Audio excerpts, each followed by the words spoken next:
Alors je suis là aujourd'hui parce que je crois en une société plus juste où des valeurs humaines peuvent régner et non pas seulement le pognon, je le dis vulgairement.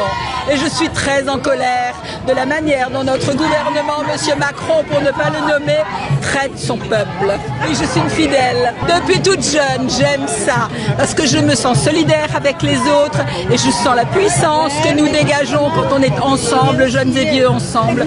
C'est formidable. Nous, c'est parce qu'on a voté l'été dernier et notre vote il n'a pas été respecté. Depuis, c'est que l'extrême droite. Il y a de plus en plus de pauvres, de plus en plus de riches, trop riches.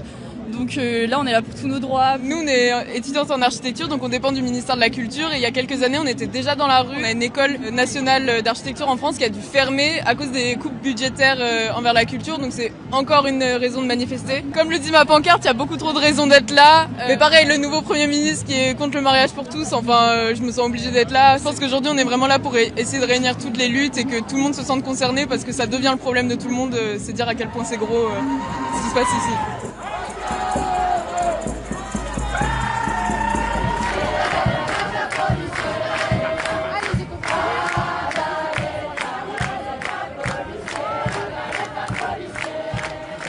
Je pense que les manifestations, ça fait qu'on se rend compte qu'on partage nos idées avec des gens qu'on n'entend pas à la télé, qu'on n'entend pas sur les réseaux, qu'on n'entend pas à la radio. Et c'est important de se sentir collectif. Est-ce que ça va changer quelque chose? Peut-être pas. On ne sait pas effectivement, mais au moins un petit peu d'avoir une opposition festive. Et je pense qu'il y a un peu la crainte de se résigner parce que c'est toujours pire et c'est plus what the fuck ce qu'on nous fait comme politique et que si on finit par se résigner entièrement, on aura perdu alors que si on continue à sortir dehors, on a l'impression de encore réagir à ça.